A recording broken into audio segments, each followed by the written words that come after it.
Hey, everybody, welcome to the Jim Masters Show live entertainment lifestyle variety talk show series. Hope you guys are doing well today. And thanks for tuning in from all around the world. We have our international audience of JMS Lovedies. That's our Lovedy squad, those who watch and support the show all the time. I can't believe that we have done 675 episodes now live 7 days a week here on our entertainment lifestyle variety talk show series, where we are bringing back the Last Start of Conversation. We're doing it in style, sort of like Dick Cavett, Johnny Carson, Regis Philbin, Merv Griffin, and Mike Douglas, some of the veteran talk show hosts, but also with a modern twist and a modern vibe of today. You guys know I work in television, radio, station, film, and have for a long time. And we've had so many extraordinary guests who have come in from Broadway and Hollywood, television, film, music, stage, culinary arts, sports, comedy, from literally all around the world. Our viewers come from all around the world. They're watching right now. And we thank you so very much for all the great comments. You're commenting in our JMS Live chat room, which is open and available right now. If you'd like to comment, you'd like to chat, you can certainly do that when you subscribe to the YouTube channel, which is where we house all of these fabulous episodes of our series. Of course, give us a thumbs up, like if you enjoy this episode, leave a comment for us on this episode, and subscribe to the YouTube channel, Jim Masters TV, where we have over 670 episodes that we have done live 7 days a week, which is absolutely incredible. So with that said, thanks for joining us, gang. And if you would like to comment in the JMS chat room, subscribe to the YouTube channel. That is a very special gift for our exclusive subscribers. There's no cost for that. That's an opportunity for you guys to, I know you love to chat amongst yourselves, which you're doing right now. We got a lot of wonderful comments coming in there, and we'll take a look at some of those as well as we sprinkle them in during the course of the show. I hope your day is going well. It's so nice to see all your smiley faces. It's a beautiful 72 degrees here in the New York area. We are here in the New York area. That's where we broadcast the show from the United States, along the southern New England coast between New York and Boston. And we come to you live all the time. We're so honored to welcome an extraordinary guest to our show, Hollywood royalty, actually. We're talking about four-time Emmy winner and, of course, she played Olivia Walton on the Waltons. Michael Learned is here, live and direct from her beautiful home in Los Angeles, California. Now, if you are a fan of the Waltons, then I know you guys are extremely excited. But, you know, she has been involved in the industry for a good long time. And she actually lived here on the East Coast, originally from New Jersey, and that she made a home living on the farm in Connecticut in the West Norwalk area. Four-time Best Actress Emmy Award winner, Michael Learned. Again, unbelievable. Born in Washington, D.C., she has we were just comparing notes about families. My mother is the youngest of 16. She's the oldest of 6 daughters of a U.S. State Department employee. Big families, all from the New York and New England area. She was raised on her family's farm in Connecticut, and then the family moved to Austria, when she was age 11. And it was while attending boarding school in England that she fell in love with the theater and decided to become an actress. Later, she moved on to really take all of it by storm in such a fantastic way. If you have an opportunity to see some of her work, again, she's won 3 Emmy Awards. Those came from the Waltons, and another Emmy for the next foray into the TV series Nurse, which was back in 1981.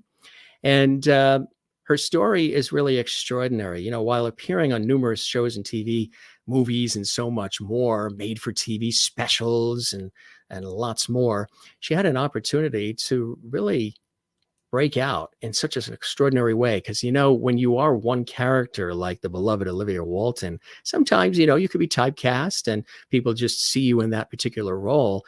But she has really expressed herself in such a beautiful way in so many extraordinary roles. And again, we're going to celebrate her here on the Jim Masters Show live. She is, again, most noted for Olivia Walton, but Nurse on CBS, and we're going to go over a lot of different things. But again, I know you guys are here for what is hard to believe, the celebration of the 50th anniversary of the Waltons. Could you believe 50 years we're talking about, which is absolutely amazing. That went by in a New York minute, didn't it? Let's welcome her live and direct from her home, her beautiful home in Los Angeles, California. The incomparable Miss Leonard is here to chat, to have some fun. Now, she and I were having an epic time off air, putting it all together. We are the best of friends now. And I think she said when I'm on the East Coast in New York, we're going to have dinner, just laughing about the technical side of the craziness of life. Wouldn't you say, Ms. Leonard? It's just me, my brain, and dinosaur when it comes to technology. You are fine. And kind. So I would think you'd be bald from tearing your hair.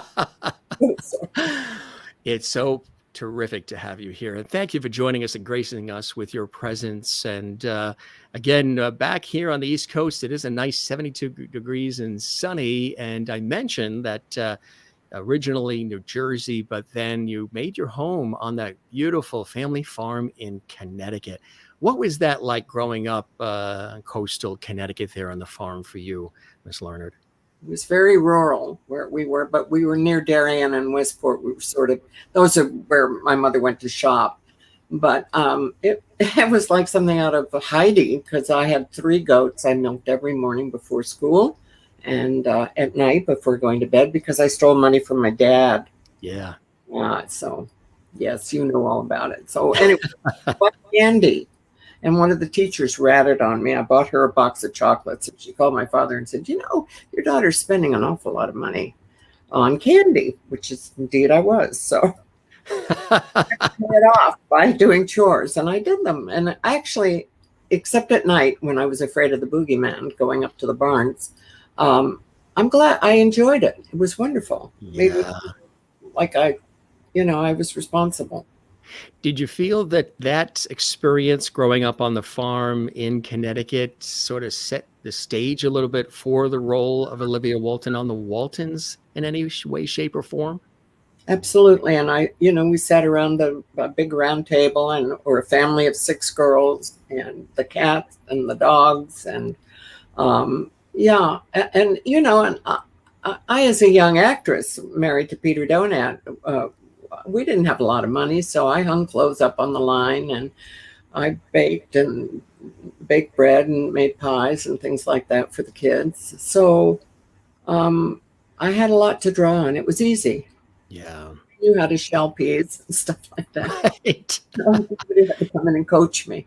Is there still connection to the East Coast? Is the farm still there? Any relatives still involved with it?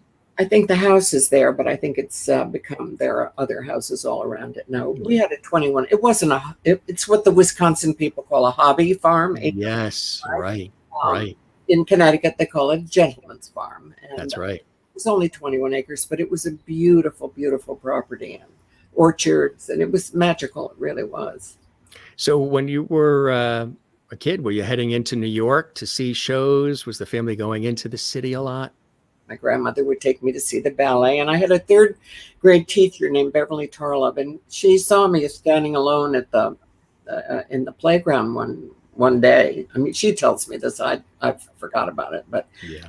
She took pity on me because I was a weird kid and nobody was playing with me. So she came over and we became friends for her life. I was with her at the end when she passed on. Yeah. That's so beautiful. So you had a wonderful connection to her. She was very inspiring. Who are some other folks in your life that inspired you, mentored you along the way, maybe even pointing you in the direction of wanting to go into the arts and into acting? Well, the truth is I always wanted to be a dancer. So I auditioned for the Sadler's Wells company in England. We were living in Austria at the time. My father was working for the company. CIA, secret stuff. I didn't know that at the time, but and it makes it's part of my story really. And I was having a lot of hormonal issues as an adolescent, and so the doctor said, "Why don't you? There's nobody here who likes ballet like your daughter. Why don't you find some way to get her with people who are interested in what she's interested in?" So the next thing I knew, I was being shipped off to boarding school in England. And one of the teachers at one point said, "You're not really a very good dancer. Why don't you consider becoming a special drama student?" So that's really how it happened. Mm. So at that point, were there other actresses that you were admiring, folks that you saw on the big screen that really inspired you as well? I don't think so at that time because also being in Austria, there were no American films. There was one Nothing coming Bob to. Hope film that came. Yeah. I wasn't allowed in because they thought it was scandalous because I don't know why. I remember talking to the gendarme and saying, what is wrong? I mean, in my country, kids go to Bob Hope movies, and there was I guess, some little salacious thing that Bob Hope said. So I wasn't allowed to see it. But one of the So tragedies of my childhood. yeah, that's right. So early on for you, obviously, you were developing your skills and your talent along the way. What were some of those early opportunities that came your way, Ms. Lerner, that where people really started to notice your incredible talent and your passion and enthusiasm for what you do? You're so kind. My passion for what I do developed more as I got older, working at ACT in San Francisco, the American Conservatory Regional Theater.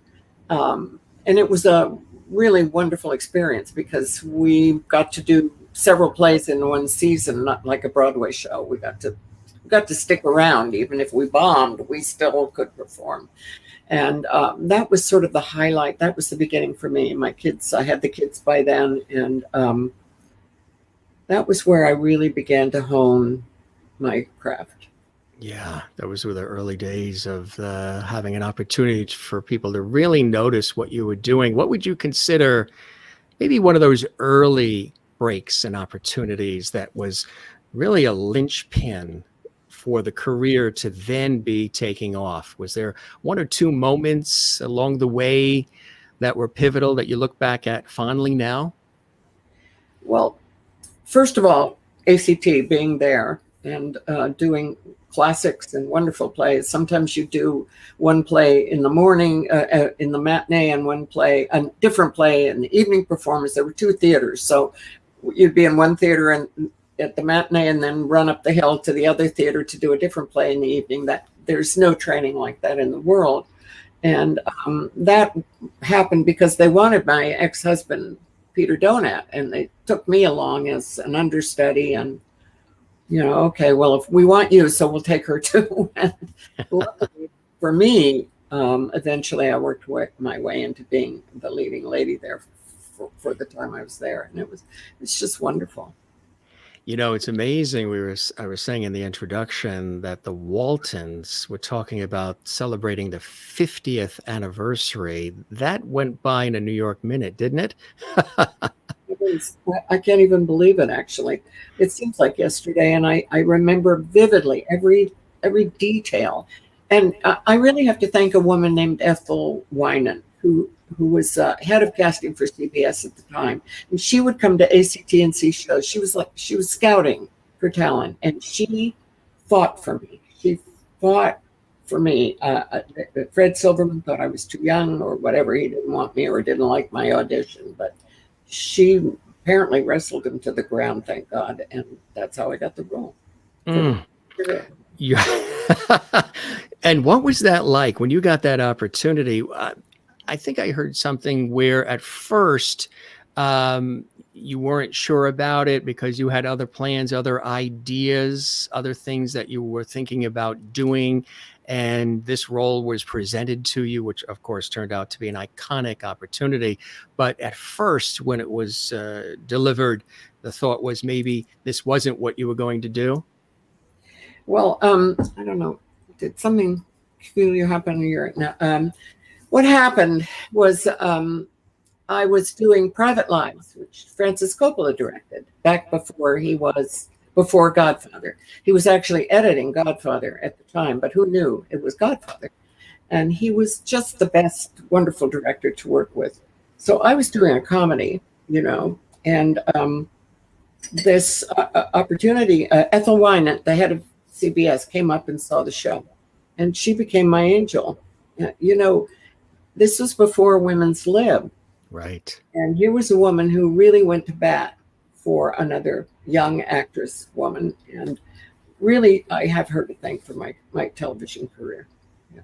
When you saw the first scripts for the Waltons and the character of Olivia Walton, what was your first impression, this opportunity to take on what has developed into such an iconic role on so many levels? Do you want the truth? Absolutely. You're amongst friends here. You're amongst all the lovities from around the world. I actually wasn't crazy about it, to tell you the truth, because I felt that all she did was pour coffee and say, "Time for bed, kids." And I have to thank the writers and the producers, because they really struggled to find challenging things for me to do. Because really, I remember once screaming at the producer, "Why? I spent 19 hours today, and all I did was say, 'More coffee, John.'" And so it's become a joke among all of us, "More coffee, John." I have mugs that say, "More coffee, John." But they really tried, back in those days, if you were a nice woman, a good woman, a homemaker, and a mother, you were rather dull. So they really went out of their way. And this was before Maude, remember? So they went out of their way to try to find challenging things for Olivia to do. And I appreciate it to this day. Mm, absolutely. It's amazing too, all the storylines. I remember one of the most epic. It was as if the world had stopped when the house caught fire. Yeah. That was such an extraordinary, moving episode. And I remember, even kids were like, they were pausing. They couldn't believe it. It was one of the first times, I think, that something like that was dealt with and seen on television, and with such, this loving atmosphere of the Waltons. I would imagine you and the rest of the cast and crew received a lot of mail on that, and a lot of, well, there's a beautiful black cat that just came on the shelf right behind you. There he is, climbing up, That's Puma J. polishing those Emmys. Yeah, there he What a cutie. We love when that happens. That's why we love doing the shows live. Got him a few months. Well, I guess we got him around Christmas time from the animal rescue, and he's just a wonderful cat. He's using his back tail to polish off the Emmys. Jay? Yeah. There he is. He's hiding. I don't know where did he disappear to? He's there somewhere. He's behind the plants. He's behind the plant. So that's a cute moment. Came right on cue. So when the house, I mean, there's so many epic, obviously incredible episodes, but the particular episode where the house caught fire, that was something that really, still stays with a lot of people today. What was that like? That when you saw that the script was going to call for that, and what was that atmosphere like? Well, the two things that really stand out in my mind are that and when the cow died, when Chance died. Right. When the house burned, we were legitimately, well, first of all, we were all in asbestos sprayed costumes, and my nightgown sort of caught a little bit on fire, and I'm not sure, but I think maybe even Cammie, because it was dangerous, actually, even though they're very careful. The crew is very careful when they're dealing with fire or anything like that, but sometimes accidents just happen, as we all know recently with the Alec Baldwin tragedy. But so it was very dramatic, and the emotion, it was easy. None of us had to act. All the emotion was actually, we were in the moment of house burning. Yeah. I would imagine there was a lot of, letters, and people were, just so moved by it. It was a tough thing to see the Walton home burn down. Like I said, it was like time and the earth stopped. I imagine there was a lot of feedback from fans and viewers, lending support and feeling bad. They were so emotionally connected to you and all the other brilliant actors and actresses on that series. And that's what happens with iconic television series like that, is the viewers, of course, become very invested in the characters and the storyline and the house and all of these things. And when something like that happens, where the house, has a fire, I would imagine there was probably a lot of feedback from viewers lending support in a way. If they could run over with a bucket of water, they would have. That's sweet to hear. But yeah, I lost a girl who was like a sister to us back in the day. She and her sister came to live with us in Austria, and she and her brother died in a fire. The house they were living in caught fire, and she went down to rescue her brother, and they both were found on the stairs. Yeah. So it was my first tragedy in my life. The first. It's very sorry to hear that. You know, one of the things about the Waltons too that is so iconic are all the specials that were done along the way, celebrating incredible moments. I think in doing my research of the many incredible episodes that you did and the cast did, I think your personal favorite is the anniversary. Oh, I loved that show because Ralph and I really loved each other. I mean, as lovers who never slept together, let's put it that way. Sure, right. He was very, very special in my life, and I think I was to him too.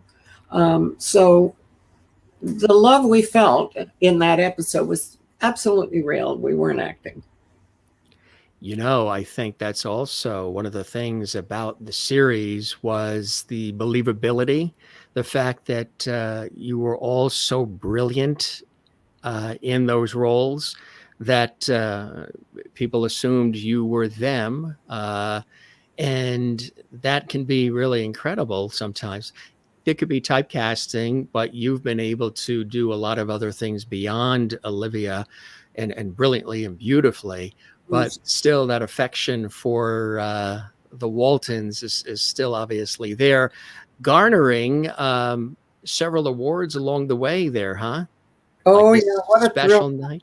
Oh, my goodness. I had no anticipation. I mean, it never even crossed my mind that I had a chance to win. So I was just having a wonderful time with my son, Chris, who was my escort that night. And it was all just kind of fun and great. And then they called my name, and I almost had a heart attack. I had to get up and actually speak in front of all these people. I was starstruck myself. So, all these icons was amazing and wonderful, exciting. Oh, absolutely. And you had garnered four for that role, that iconic role as well. And the specials too, like I was mentioning, which are quite epic as well. So many of them. A Decade of the Waltons, Christmas Without Snow, of course, the Waltons Thanksgiving Reunion, Mother's Day on Waltons Mountain, a Waltons Easter, a Waltons Christmas. So fat. I'm so fat in that picture. Tear that one up and throw it away. You're what? You're in that picture. Tear it up and throw it away. You'll have to talk to the producers on that one, right? And so many of them, and that's an interesting thing. You know, not a lot of shows have the opportunity to go back like that. Of course, the genius of Earl Hammer Jr., right? Tell us about the relationship and working with him on this iconic series. Earl gives new meaning to the term Southern gentleman. That's what he was in every way. And we were often really hard on him. Richard and I would, and Ralph, we would get the script and we would say, well, my character would never say that, or she'd never do that, which of course is arrogant and horrible because people do act out of character in real life, you know. So Earl had to put up with that a little bit. And I think he went home and probably screamed and yelled with his wife about what monsters we were. But to us, he was always gentle and kind and listened, tried to make us feel comfortable, and in every way was just a sweet. He was John Boy. I mean, he was John Boy. Yeah. How would you say that role, and we'll talk about, you know, several other projects too, but that particular role on the Waltons affected your career and your life in any particular way. I mean, you're a brilliant actress and class inside and out, on and off screen. But that particular role, when you look back at that role and Olivia, how much of Michael Learned is in Olivia and how much of Olivia is in Michael Learned? It's all.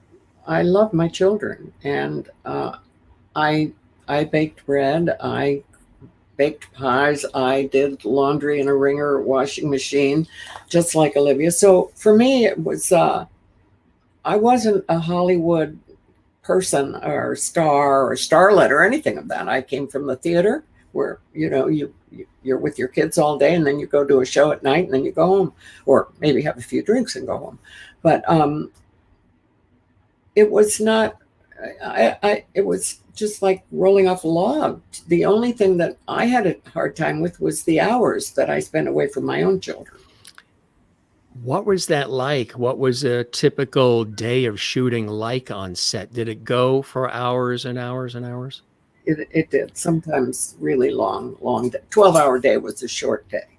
Mm, So 12 hours, yeah. yeah, and we did get the weekends off, which was good. But I would be so tired that the weekend would, trying to catch up with everything, and it wasn't long enough. But then we get a 3-month hiatus usually when you're doing a series, so you do get a time to kind of wind down and then rev up again. But it is the only way I know how to describe it is it's like a racehorse waiting to run a race, but you're still in the stall and you never get to run the race. It's more like a plow horse plowing a field to do television, because it's stop and start and stop and start. Whereas in the theater, you go in, you put your makeup on, you do the show, you have a drink, and you go home. And it's A to Z in one night. Whereas on television, it's long hours, and sometimes really boring. Boredom is the most exhausting thing in the world.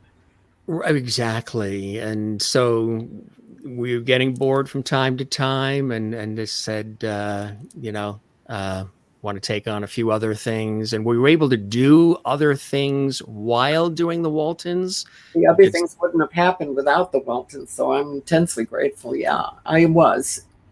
So the Waltons was obviously, as it's pivotal for, television history. It's definitely in the annals of television history. But for you, it was a major career break along the way in such an iconic way, long-lasting way. You get together with the cast. We've had Cammie come through here, and Judy Norton's been a guest on the show, and all fabulous people. And do you guys get a chance to gather here and there? We love it when we get together. Oh, there's another fat picture of me. You look fantastic. First thing at the photographer, which I probably am. No, there's quite a crew there. Yeah, everybody, huh? Yeah, I wish he'd shave his beard. But here's another one. Yeah, that's a great one, huh? The nicest people. Honest to God, there's not a bad apple in the bunch. We truly loved each other and still do, and we have so much fun when we get together. Yes, I don't doubt the stories you can tell. And of course, Will Geer and Ellen Corby, veterans of stage and film and television. What was it like working with the two of them? Well, I had known Will Geer from the theater. He would plant a garden. He planted the garden. Did you know that on the Waltons? So he maintained the garden and planted it, huh? He did. Wow. And he would do the same with every theater. If he possibly could, he would plant a garden. So he was like Johnny Appleseed in that way. And he was just like he was on the show. Yeah. That was Will. And Ellen, very much like she was on the show, although she in real life was a little more vulnerable, I think, than the character she was playing.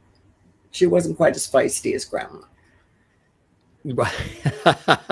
An iconic, and of course, with the passing as well, while the show was still a run, that was really in a major situation, and the show, handled it beautifully. I think they did a good job, and it really was terribly sad. We were all very sad, both of them. Yeah. And then Ralph not shortly thereafter. Ralph and I had a chance to do Love Letters together, the play. That's right. That was a treat, for both of us, I think.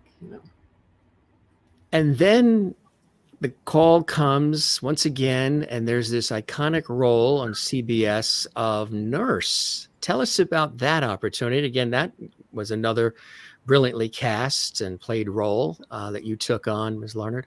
Tell us about Nurse and the opportunity that came your way there. A total breakaway from the Waltons character. Well, not really, because she was nurturing and a nurse. But yeah, my problem with it was a lot of the writers were writing for the Waltons when the book Nurse, it was based on a book written by.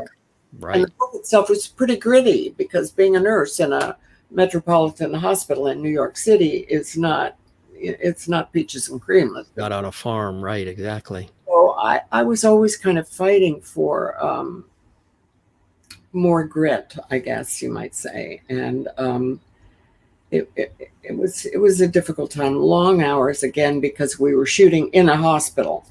It wasn't like when you're shooting on a set, you've got walls that move and things that happen more quickly. So the lighting would sometimes take hours in this in a little hospital room or wherever we were shooting. So it wasn't fun, but I think there were some good episodes. I really do. I'm sorry it didn't go. Absolutely. And learning the medical jargon can be a task. I didn't have too much, but there was always a nurse on set who was guiding us. And Robert Reed was a treat to work with. Reed, yeah. Real pro he was. Absolutely, on many, many different levels. Also, for the viewers watching, Mary Todd Lincoln as well. Tell us about that. I hate the picture. Oh God, I've got to go on a diet. There's no. You're playing Mary Todd Lincoln there. That was fun. That was actually fun. It's based on letters. Yes. From married to each other, and I had a good time doing that. I do it, and it's like Love Letters. You get to read it. You don't have to memorize. I'm memorizing on Golden Pond right now. So yes, because you're going to be playing that in Canada, right? In Petrolia. Yes. Yeah. That is fantastic. And who's going to be the other half? Well, it was going to be Hal Linden. Linden, yeah. He something came up for him, and he's unfortunately not going to do it. Not available. So, with a very good Canadian actor named Walter Borden. Oh, fantastic. That's wonderful. Congratulations on that. The American Revolution, another on the History Channel. What was it like being a part of that? I don't even remember it. Was that Ben Franklin or something? I don't know. I don't want to put on history. That was another. Working with Melvin Douglas was fantastic. I'm starstruck by these people. It's amazing, isn't it? My goodness, yeah. And he was a real gentleman. Real gentleman, made it easy. There's another one too that you performed in such a beautiful way, and with another extraordinary actor. Of course, The Last Romance. Yes, that was a treat. Yeah. It's a comedy, which is really my strong suit. But because I've played such authoritarian figures on television, most people don't know that. So we just had the best time. He was a wonderful actor, real gentleman, and fun. He's gone. Yeah, I know. We lost him. Mark and I are friends. Dolorita, who's also a singer and an actress. So, Second Act's another fantastic one. Yeah, tell us about that. Well, again, the chubby cheeks, I can't stand it.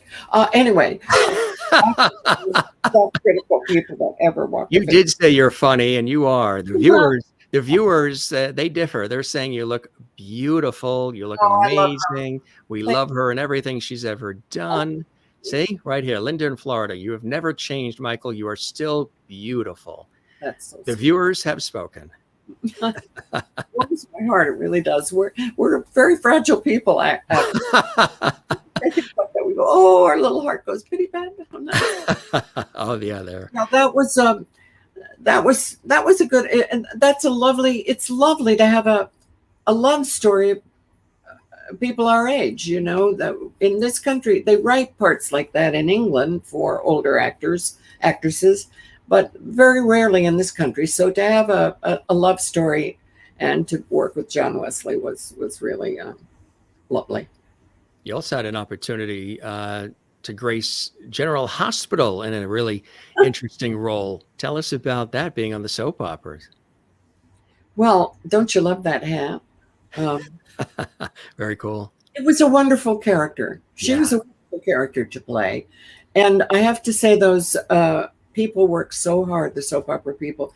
There were pages of, I had to be a judge on one of those programs. I can't remember. It wasn't this one. But I had to have the script next to me because I couldn't memorize that much dialogue overnight. And I had a lot in that particular scene. And those people memorize, they're amazing. Isn't it incredible? Those scripts are so thick, and because it's these iconic soap operas, 30, 35 years plus. And sometimes if they're in a scenario where their character is in the thick of that plot line, they're doing it 5 days a week, week after week. Yeah. My hat's off to them, really.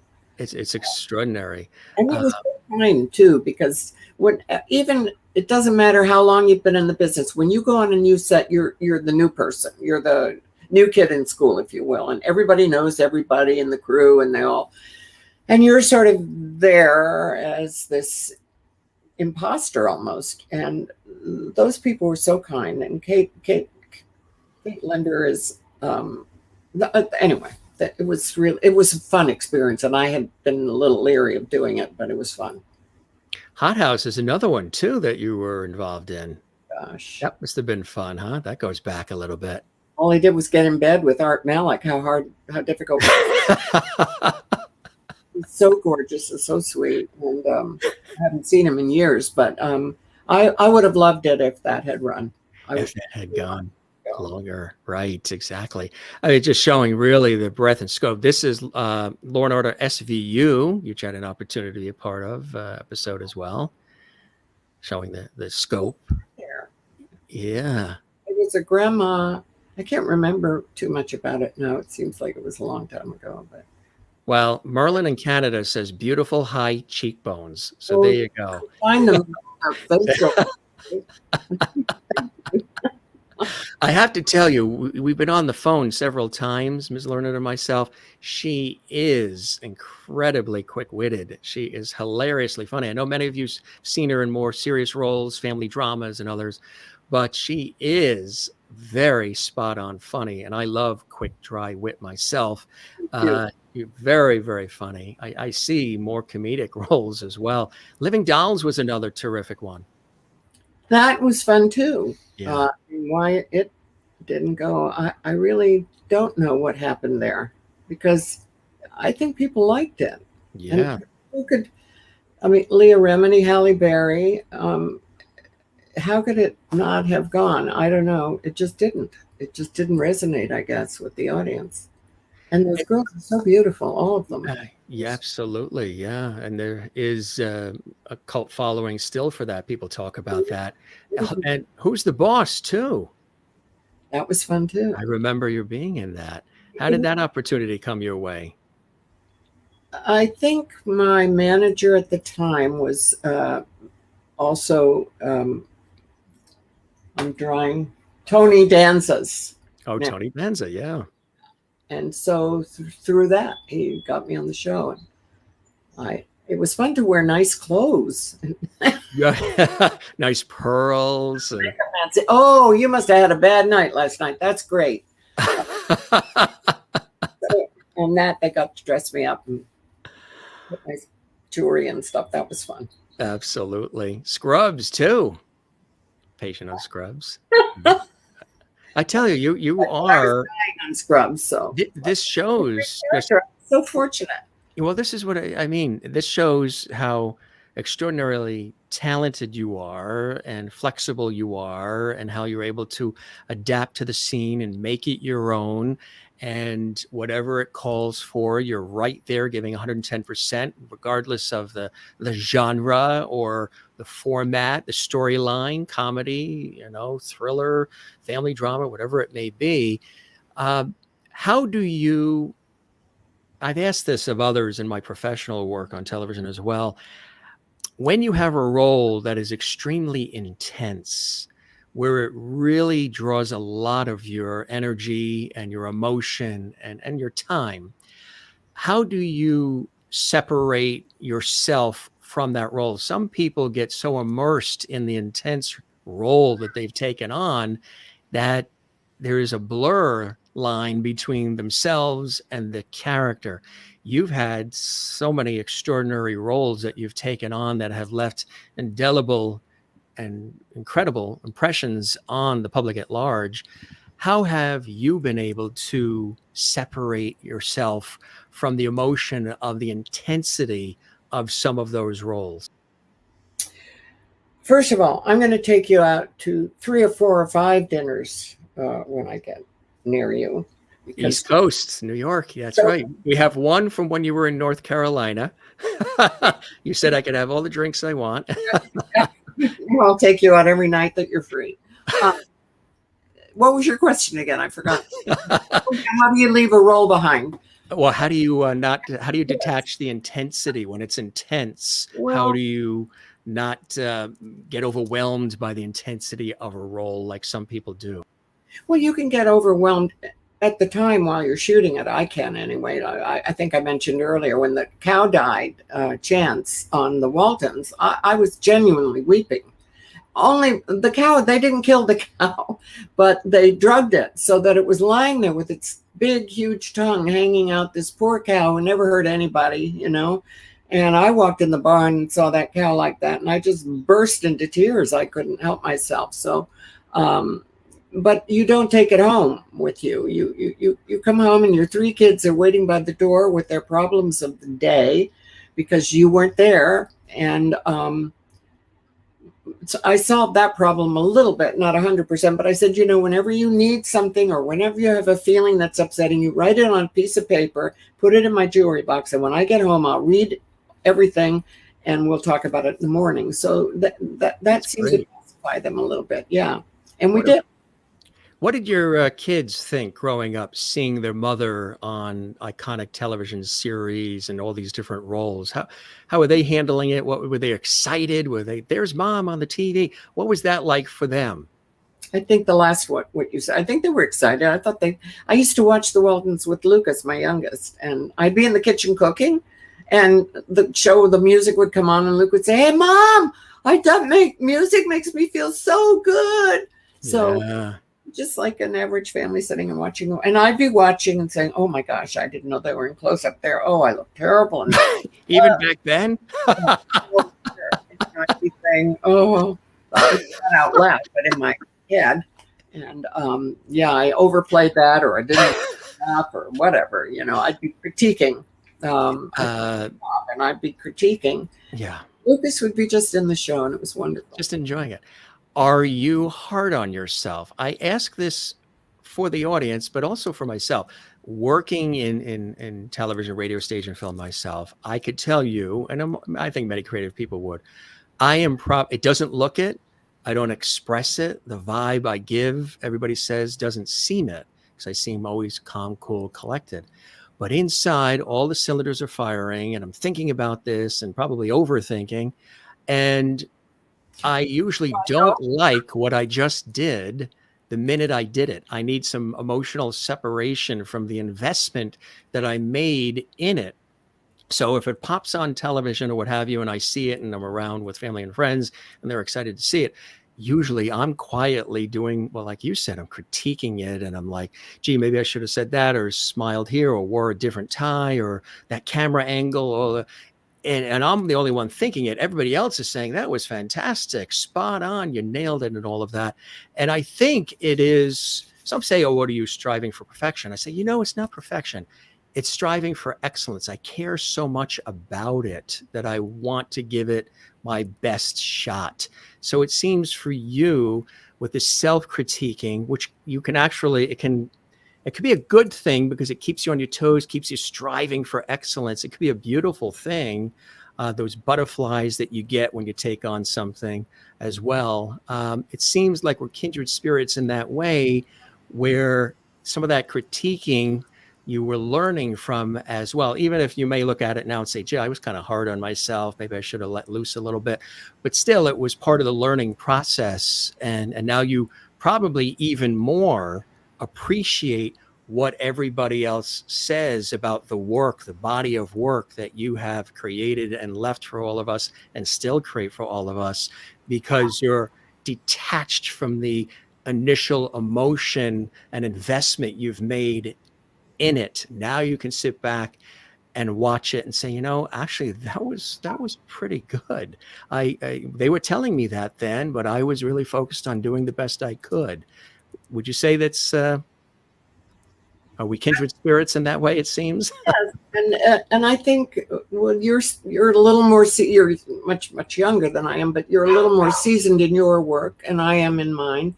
So I'm less hard on myself now. It's like, that I'll cringe. Would you ask John if he can let the dog out? I think she wants to go out. Okay. I'm sorry. We're babysitting somebody else's dog. Oh, that's fantastic. The cat and the dog are in the house.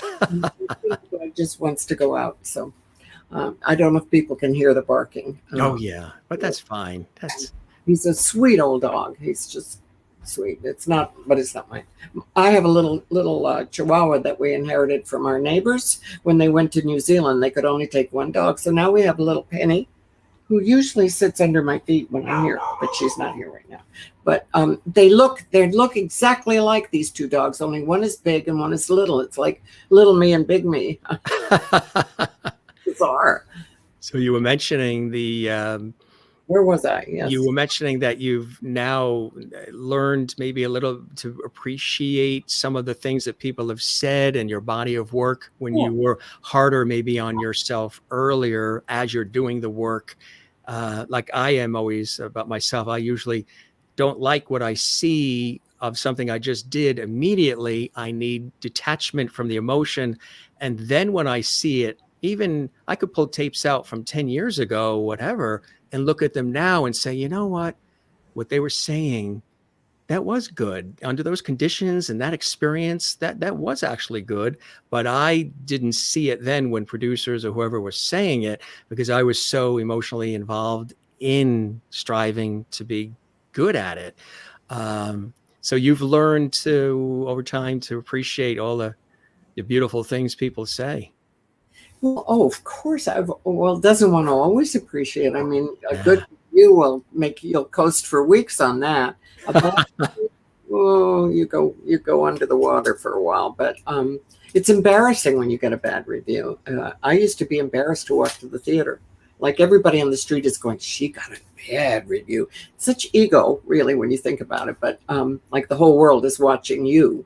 But yeah, the thing is, you have to be vulnerable to be an artist. You know that. And, yes. You don't usually use the word artist for television, but most people in television have had a theater career of some kind. And although you have to have craft in television, you also have to be able to instant act.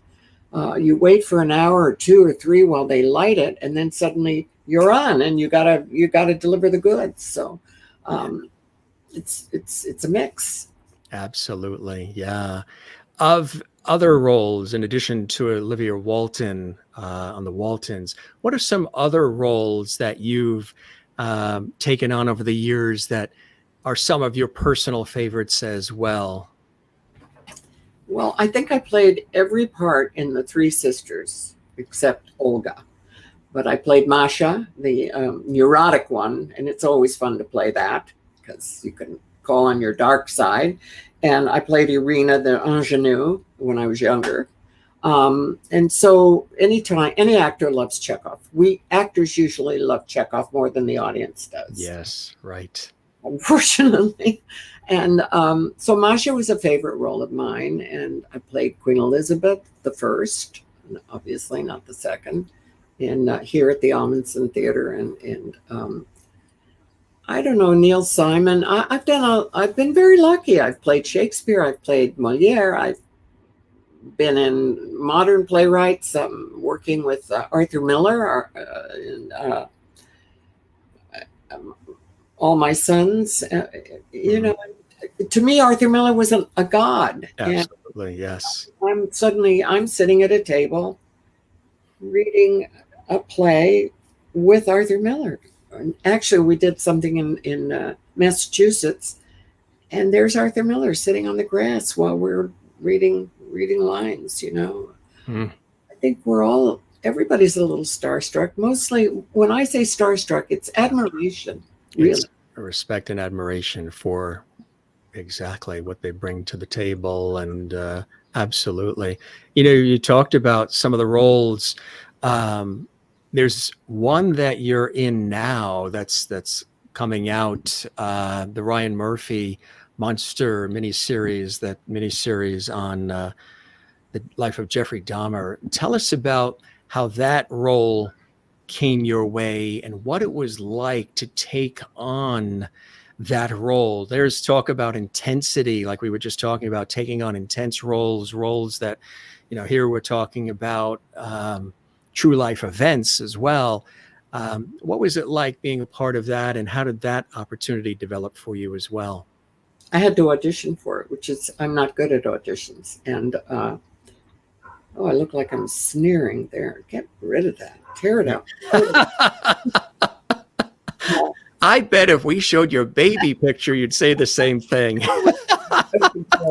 Is an adorable little rosy fat cheek child. All my life, I've had these fat cheeks, and people were always going, "Oh, your cheeks are so cute," and I hated it. But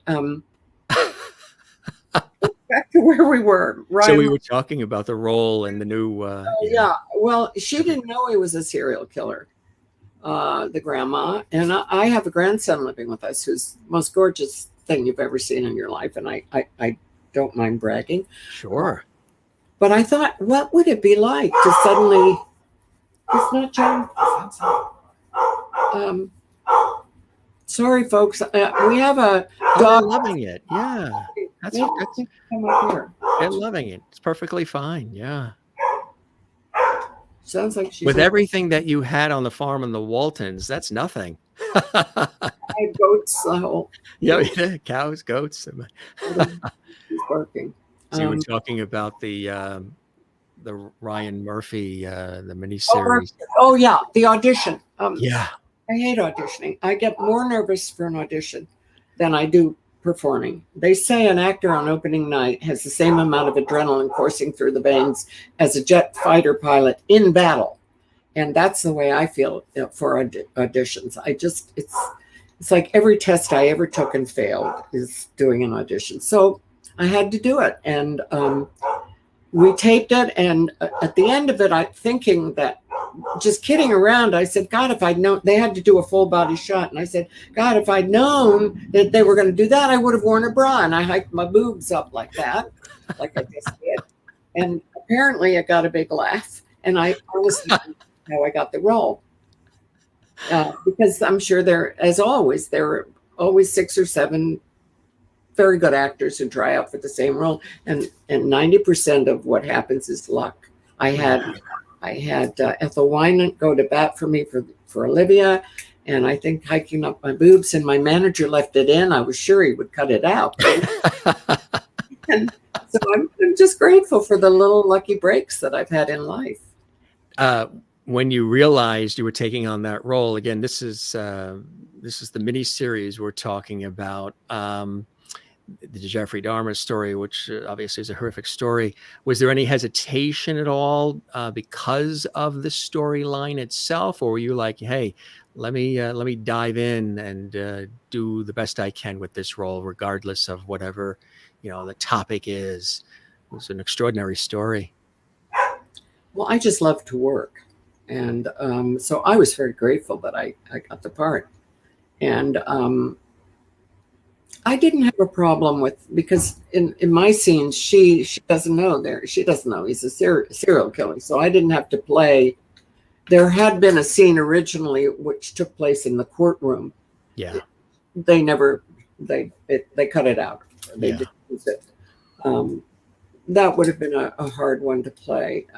Evan Peters is probably one of the nicest actors I've ever worked with in my life. He's just a dreamboat, a sweet kid. How he gets to play these awful roles. He played Charlie Manson, and he's just such a good actor, I guess. But so it was nice to work with him. Yeah. And the whole project, even though it was tough. I mean, there's one scene where he's holding up this big plastic garbage bag, and it has body parts in it, and she doesn't know he's chopping up people. No, right. That has no idea. Yeah. That's a hard one for me, because how could you not know somebody's chopping up human beings in your basement? How could you not know that? How could you not know that? Right. Exactly. Like I said, an intense role that you took on, and that's something, that's you, I'm sure, mastered it as you do with everything. Another one too, Loggerheads was another one. You were in that. Murder in New Hampshire, Helen Hunt, Chad Allen. That's the Pamela Smart story as well. She's a marvelous actress. Yes, and I think there's Ken Howard there that's next to as well. Just the breadth and scope of, and then we have this. Now this is a wonderful photo of you. Absolutely fantastic. That's a nice photo, isn't it? That's it. Ding, ding, ding, ding, ding. Photographer who is unfortunately no longer with us, but she did the. That's beautiful too. That's. I look a little loaded on that. I wasn't, but I look like I'm a little. And we doing our research, which we love to do. There's another fabulous one here. Now you can't find anything wrong with this one. That's fantastic. Oh my gosh. I can't remember what that was for. It was for some magazine. Neither can we. I love that. Journal. I looked like a Barbie doll. I was going to say, it's a stunning shot. I love that Home Alone face that you did. It's fantastic, huh? That's going. I think that was a CBS, or maybe TV Guide. I don't know. Anyway, I'm not a feather boa type. Well, the feathers in the back. The feathers, at the bottom there, yeah. But a fantastic shot. And of course, the Young and the Restless. Some may remember you, of course, from that role on Young and the Restless. Again, another one of the iconic soaps. You enjoyed working with that crew and cast there on YNR? Be the one where I played the judge. I'm not sure which one. I'm a little lost right now as to which soap opera was which. But I was dying of cancer, and the dying of cancer one was a real role, and it was fun to do. The other one was pretty much reading from a script and playing a bang, bang, bang judge. When you look at this epic career, what are some of those blessings and joys? You've mentioned several: the family, the children. You've been able to, in an exquisite, beautiful way, Ms. Leonard, you've been able to balance as best as you can this extraordinary, iconic career with home and hearth and the family. How do you feel you've been able to do that so beautifully? Not that every day is perfect. And what are some of those additional blessings and joys in your life that continue to spur you on, creating this wonderful art that you do for the good of all of us? Well, I get people like you to say nice things about me, which I just rub into my heart. I mean, thank you for being so flattering. I really take it in. Thank you. My pleasure. Maybe you to say those things, but I don't know. It's if you do television, you get theater roles, and that's where my love language and the theater, being the interaction of an audience, is to me exquisite always. That silent moment. I just saw Renee Fleming sing. I had the privilege of seeing her sing in North Carolina, and she had the audience in the palm of her hand. There was not a cough, not a rustle, not a As long as she was singing, there was dead silence until it exploded into applause. Yeah. Those magical moments for an actor or an artist, as you probably well know, are magical. It's like you all transcend and you're suddenly in this magical bubble all together, and the rest of the world fades away. I think that's what the attraction is. Hmm. You've Plus, a played it. little masochistic because sometimes it works the other way, and it's a nice Sometimes it works the other way. bad reviews. The one of our viewers watching Merlin in Canada asked if your children are in the arts. My youngest son is in advertising, and my oldest son, who Caleb, who is a wonderful actor, but he's designs lighting for a theater in Elgin, Illinois. And Chris is a musician, a drummer, and he now is driving a school bus to get the benefits for his family. So he's a very happy man, and in Columbus, Ohio, and they're all doing really well. I'm so grateful. With 2 actors as parents, they've turned out pretty darn good. They sure did. You took the time and the care and attention, which really made a world of difference. And as you did on the Waltons, going back to that as they celebrate their 50th anniversary, those were like your kids too, weren't they? The kids on that series. Oh, yeah, and they still are. And they're like brothers and sisters to each other too. I don't think you could fake the kind of chemistry that we had on screen with each other. We really were genuinely, we just had a loving, good time. I mean, it was long, long hours. And sometimes I remember once I started laughing at something and I ended up sobbing with my head on the kitchen table because it was so late at night and I was just pooped. And somebody said something funny and I started to laugh and then ended up just hysterical. So it was exhausting at times, boring at times, and uplifting and wonderful. And the memories are still very much in my heart. I used to dream after I quit the show. I would wake up crying because I would dream that they were taking the yearly photograph that they always took of the Walton family, and they wouldn't let me be in the picture, in the photograph, and I'd wake up crying. That only happened once, but I woke up actually sobbing. So it was a very profound time in my life. Absolutely. We have one last one here we wanted to show. That's a great shot. Look at the grouping there, huh? Liza Minnelli, and wow. It's at a Tony Awards, but my hair. Oh my God, the hair. You are something, I tell you. You are hilarious. Look at the beautiful smile and those glowing eyes. Are you kidding? Liza Minnelli and Melanie. Fantastic there. Tony, who's Sir Tony. Yes. They're all wonderful people. And I realize it's having some really serious challenges now. Yes. Yeah. But, a beautiful career. You've impacted so many people in such a glorious way. You're, Hollywood royalty, but you're a real person. You're as Leonard, but you're Michael. You're this person who obviously is very loving and compassionate and empathetic. You love your work. You love your craft. You've mastered it beautifully. You continue to. You've inspired people along the way. You're very humble about it.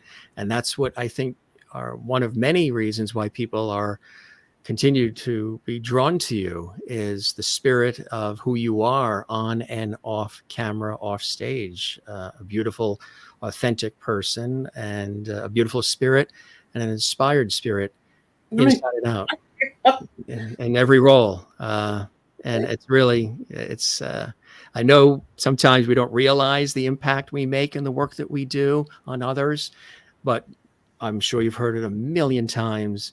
You have done that, and you've done it beautifully. And we thank you for that. And I thank you for this wonderful conversation that we've had. I know you were looking forward to it. I was looking forward to it. Our viewers have been commenting live throughout. They'll watch this in the archives. It's been absolutely spectacular. And I say you like to have a good sense of humor. Usually towards the latter part of the show, Mr. George Burns always pops in towards the end. I met him you know. Yeah, I was going to say, did you meet him? I usually ask. He's got his cigar and his red hanky there. And my aunt collected dolls. My aunt Ashley in Connecticut, and my mother's the youngest of 16.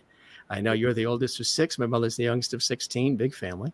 She collected dolls, and when he was 100, she had to have this. It got passed down to me. We throw it in towards the end. Do you have any of the others? We have quite a few. Dream of Denver. She sent us Bob Denver, and we've got quite a few. But he said that you knocked it out of the park, and he loved every minute of it, Mr. George Burns. And you got a chance to meet him and work with him, which is fantastic. Really good for my ego, I'll tell you. My husband just walked in the room, and I think he's going, "Oh, she's going to be such a pain." You are amazing. You are absolutely amazing. I knew that when we were chatting on the phone, how amazing you are. Thank you so very much again for the time and everything. You are really just truly a very special person in the lives of us all. And you be well. I hope the show met whatever expectations you had, and you enjoyed the time with me as much as I certainly have with you. You're a doll. Thank you so much. You made it easy. And that's what every actor prays for. Thank you so much. The pleasure is absolutely all mine. And we thank Harlan as well. And just you enjoy the rest of your day, and we'll keep the porch light on for you like you would do with the Waltons. You're welcome back anytime. Thank you. Thank you. Thank you. You take care. Be well now. You too. Thank you. The iconic Miss Michael Learned here on the Jim Masters Show, live for a wonderful conversation, live and direct from her home in Los Angeles, California. We thank her. We thank all of you for joining us. If you would like to see this episode again, it is archived right here 24/7, 365 on our YouTube channel. And that channel is Jim Masters TV. And that's where you can see over 670 episodes we have done thus far live 7 days a week, which is hard to believe. And then I have a full-time career in this industry. So loving it, loving these conversations, loving, what's great about what we do. We don't even really call these interviews. We call these conversations. Like I said, sort of harking back to the Dick Cavett, Carson, Regis, Merv, and Mike style, where it's warm, it's conversational. We don't have any questions written out. There's no teleprompters. It's all free-flowing conversation. And I think what happens when you do that, and when you have that, you really get a chance to feel immersed in the conversation as a viewer. You get a chance to learn a few things that maybe you didn't think you were going to know about me, about our guest, about yourself, as you guys are commenting live around the world. Some beautiful comments too. Big fans of Ms. Learned and her iconic career. And we thank you for the comments. We've been sprinkling some of them on during the course of the show, and feel free to comment afterwards on our YouTube channel as well. You can definitely do that. And if you enjoyed this episode, as we always say, we love it when you give this episode a beautiful and hearty thumbs up, leave a comment, and that's that little like icon. And definitely share this with others you think that would enjoy this episode. Really an amazing conversation with, I would say, and again, she's very humble about it, Hollywood royalty on many different levels, with all the different roles that she's played. Again, most notably for the Waltons and Olivia Walton. But really hard to believe that show's been around 50 years. I mean, that's absolutely unbelievable. But again, I think what's great about what we do here and the conversations we have is you get to learn a little bit more about somebody that you probably have revered for many years. You've seen her on stage and film and TV movies and iconic series and specials and so much more over the years. And now you know a little bit more about the person and what a beautiful person she is, and that quick wit. When we were on the phone, putting the tech together, it was funny. It was hilarious. It was crazy at times. And she just really is so spot on with her humor, and just all different shots. We're just sort of reviewing a little bit here. But, that was a surprise and a beautiful one at that. Thanks, gang, for being with us. So many incredible stories told. And I just want to show some of these comments. Pam watching, she says, "You were a wonderful mother on the show." That's a beautiful line. She was a wonderful mother on the show on the Waltons, and also and in life. And we were talking about that life work balance. And if you noticed when you were listening to this episode of our series, she circled back on that a lot, on her kids and her family.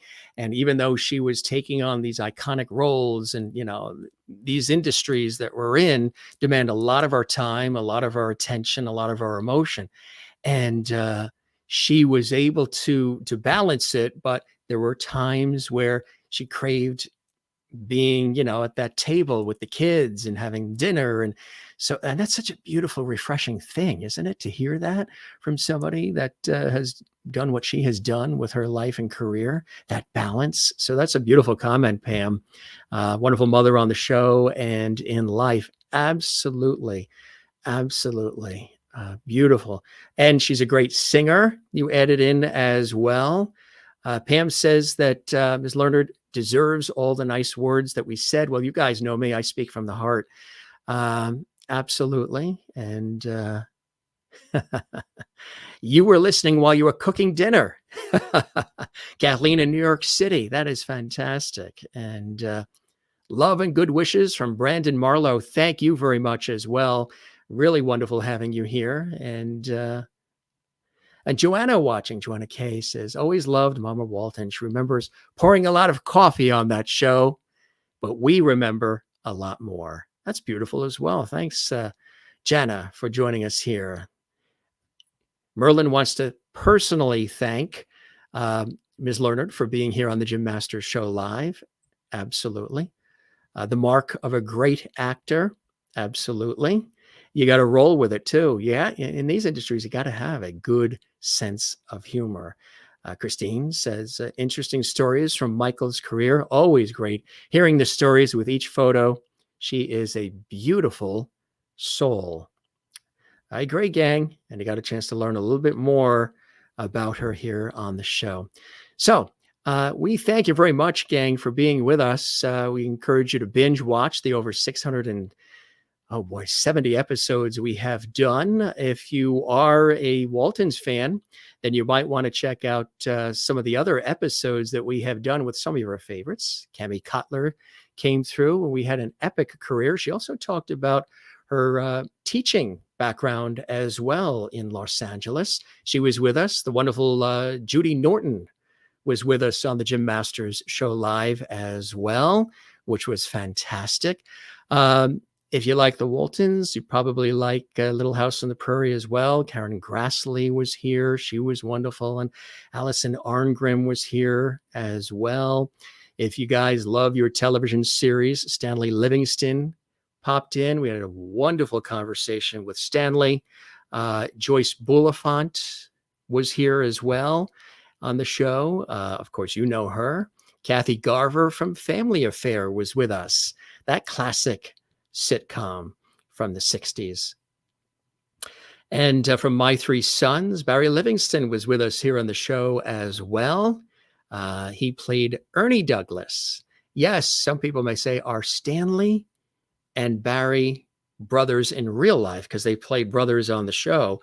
My Three Sons, yep, they are brothers. Stanley played Chip Douglas, and Barry played Ernie Douglas. You can see that episode. Marion Ross from Happy Days was here. Yes, that was beautiful, and that was epic as well. Luke Yankee was here celebrating his mother, Academy Award-winning actress Eileen Heckert. If you didn't see that episode, check that out. Glenn Scarpelli was on the Jim Masters Show live. He played Alex Handress on One Day at a Time on CBS. Probably remember that iconic series as well. You can see all of these episodes on the Jim Masters Show live. On Friday, William J. Jankowski is going to be here. He's co-author of actress Patty Duke's final book, In the Presence of Greatness. And this is going to be a very special episode coming up on Friday. 7 p.m. Eastern, 4 p.m. Pacific. Check that out. Again, he was very close to actress Patty Duke, who we lost not that long ago. And she was very open about her life. And we're going to share some of that with all of you on an upcoming episode. So again, that's a fresh episode coming up on Friday for everybody on the Jim Masters Show Live, Entertainment Lifestyle Variety Talk Show series. But some of these other Hollywood and television icons and movie icons and so much more have graced our presence, and we've loved it. And you can see them. Yeah, all in the archives right here on our YouTube channel, Jim Masters TV. Again, Judy Norton, who played Mary Ellen on the Waltons. You can see that episode on our YouTube channel. Cammie Cotler, who played Elizabeth. You see her photo there. She was with us. You can see that episode on our YouTube channel as well. And of course, Michael Lerner, 4-time Emmy-winning actress, Olivia Walton on the Waltons, celebrating 50 years. Now that's a wonderful shot. That's a beautiful shot. She was very funny during the conversation, wasn't she? About her cheeks. Beautiful inside and out. And I know you guys were saying that. She does have a fantastic sense of humor. Love you even more, Ms. Lerner. From Pam. Sue says, Ms. Lerner, thanks for your time with us and your memories. Pam says, thank you for a wonderful show. My pleasure. Gang, we hope you subscribe to our YouTube channel. Be sure and do that. That helps us big time. Subscribe to the channel. Click that red button right there on the YouTube channel. There's no cost. Subscribe to the YouTube channel. And then click the notification bell so you never miss any of our episodes, and you'll be alerted when we do pop-up shows, surprise shows, on-location shows, and of course, all of our series episodes. And again, I know you guys love the Waltons. So we thank Ms. Lerner for being with us here on the Jim Masters Show Live series. If this is your first time watching, we thank you very much for making us a part of your day. And we will be here for the next one. For those who watching live, thanks for all the comments. You guys were on fire. This is really fantastic to see all these beautiful comments coming in here from our JMS Levity Squad, those who watch all the time, who celebrate everything we do here. If you'd like to support the series, you can click the little heart icon on our YouTube channel. That's right, that little heart icon. The heart icon is what they call super thanks. So you click on that and it's super thanks. And that helps support what we've done, over 670 episodes as of today and counting on the Jim Masters Show Live series. So good stuff. Kathleen Walker says, this is a definite must rewatch. Thank you very much, Kathleen. You as well. And Merlin. Kathleen is in New York City. Merlin is in Canada. Pam says, so glad I discovered your show. We are so glad that you did as well. Absolutely. So, all right. Good stuff. It was wonderful having Ms. Lerner with us, and it was wonderful having you with us as well here on the Jim Masters Show Live. Spread the word. Tell everybody you know about our show. Check out all the other binge-worthy episodes of our series. We would love that. Share the YouTube episode links on your social media. That helps get the word out. We have an international audience watching from the United States, where the show comes from. We're here in the New York area in the United States. That's where the show broadcasts from. But we reach all around the world. Our friends in Canada, Mexico, South America, Australia, New Zealand, Asia, Africa, Europe. It's really amazing where we hear from. And some of these iconic shows, the Waltons and others, can be seen around the world. So I know a lot of you have been commenting from around the world how you enjoy her work and some of these iconic shows. So good stuff. Thanks for watching the Jim Masters Show Live series. We love all of you, and it's always a lot of fun. And again, I bet you were surprised with her incredibly funny sense of humor. I mean, she's so witty. And when she and I were chatting on the phone, you know, 2 days ago, and she was going to be on 2 days ago, but she was off in North Carolina on the East Coast visiting a friend, and there was a major storm, and it was hilarious actually, trying to figure out the tech.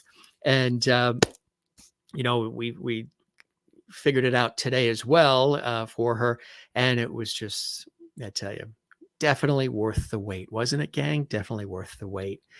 All right, so we're gonna have dinner. It's dinner time. It's like 6:05 p.m. Eastern, where we here are on the East Coast of the United States. We thank you for all the love and the support. Spread the word. And Sherry Larson says, "Thank you, Jim. Glad I got to pop in and listen." And again, you can see this if you missed any part of this series or any part of this particular episode with our incomparable guests, Michael Leonard, then definitely watch it again right here on our YouTube channel. It'll be archived waiting for you 24/7. Congratulations to the Waltons on 50 years. That is hard to believe. And congratulations to Hollywood legend Michael Leonard for a brilliant, brilliant career.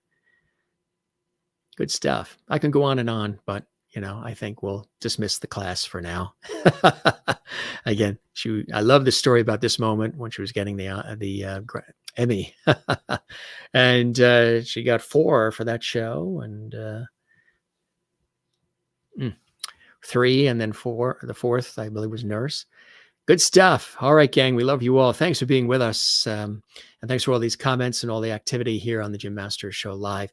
Take care, be well, and around here, we don't say goodbye. So we say see you later. We say cheers. We say ciao, hasta la vista, sayonara, vida zane, shalom, slancha. And we'll see you on the next one. If you're not watching this live, you're watching this in the archives, well, just stay right there. There's another great episode coming right up for you. Otherwise, for those of you watching, we'll see you on the next episode live right here. I'll be waiting for you in the host chair. We'll have more fun together on the Jim Masters Show Live series. Take care and be well. Be good to one another. Love one another. And we'll see you on the next episode. Jim Masters here. Thanking you for your time this time. Till next time on the Jim Masters Show Live. Be well. Cheers.